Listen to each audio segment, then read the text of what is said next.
You had, what, polyps, right? No, it was a thing called a granuloma. Very simple in terms of what the problem was, but so difficult to get rid of because of where it was in the vocal cords. So.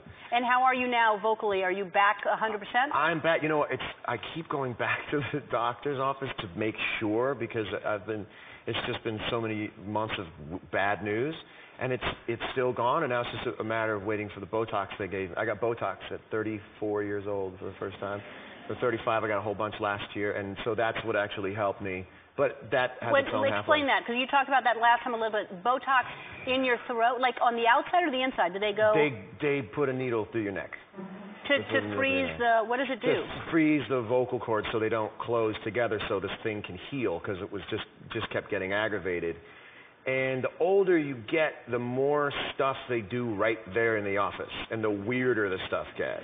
Remember your mom would be like, we'll come back. Like she could see in your eyes you were scared, and she'd pull you out of the doc. We'll reschedule. We'll set that up. There's no mom anymore to cover for you.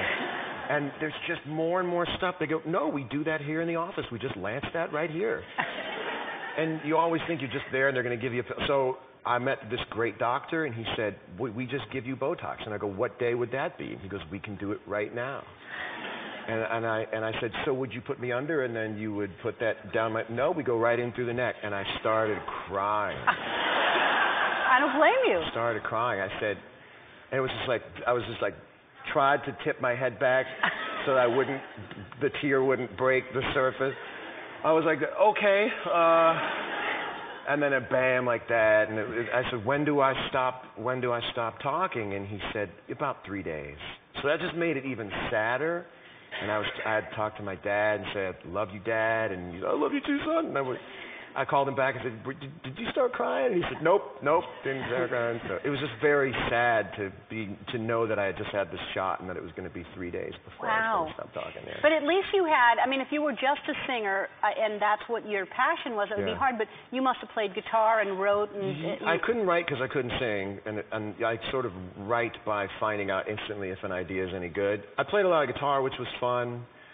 But still, I just have so much more respect for singers, and I will finally come around to calling the voice an instrument, which we always sort of like rolled our eyes when someone said the voice is an instrument. It is.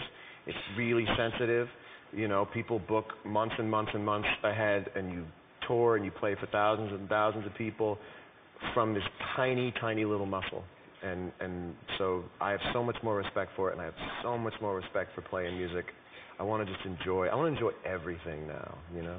Well, so I know, and we'll talk. Let's take a break, and we'll come back and talk about living in Montana and what that's done, and it really does. And I have an appreciation. Just when I was sick a couple of weeks ago, you just really take your health for granted, and you just want to be healthy and take care of yourself all the time. Yeah. All right, we'll take a break. Back with John Mayer after this.